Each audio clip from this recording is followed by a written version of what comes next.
अस्सलाम वालेकुम रहमतुल्लाह। ये नून लीग किस बेस पे ऐसे बातें कर रही है, ये किस बेस पर अपने आप को ये कह रही है कि ये मनसूबा हमारा है, ये मनसूबा फलां का है। ये पैसा तो सारा हम अवाम का है, ये पैसा तो पाकिस्तान की गरीब अवाम का है। जो लोग आप लूटते हैं, लूट के बाहर बेचते हैं, पाकिस्तान में बड़े बड़े महल बनाते हैं, पाकिस्तान में क्या क्या करते हैं, क्या क्या नहीं करते। तो जब नून लीग आई थी तो उन्होंने जब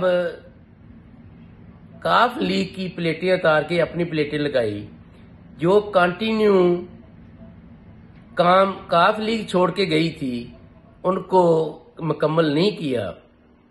मुझे अच्छी तरह याद है कि काफ लीग के दौर में चौधरी परवेज इलाही साहब ने जनरल हॉस्पिटल को मुकम्मल किया। जनरल हॉस्पिटल की हर उस बिल्डिंग को, बहुत बड़ी बिल्डिंग को मुकम्मल किया, लेकिन जब ये आए इन्होंने वहां पे ही बंद कर दिया, वहां पे स्टॉप कर दिया। तो भाईजान थोड़ा जा सोचें, समझें,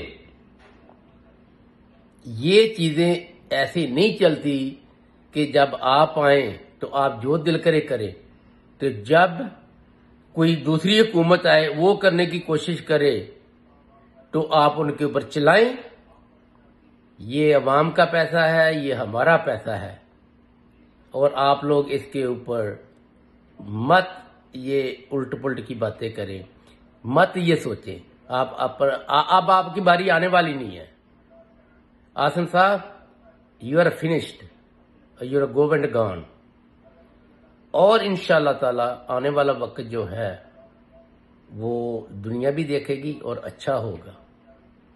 और आप लोगों ने जो चौधरी परवेज इलाही की प्लेटें उतार के तो अपनी लगाई, तो वो दिन याद नहीं है।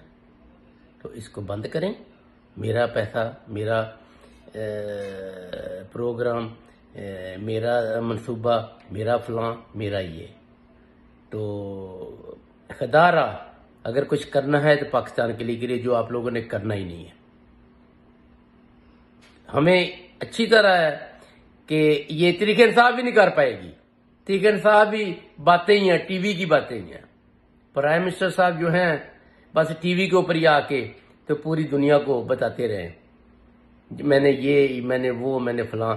वो अभी तक अपोजिशन के कंटेनर से नहीं उतरे।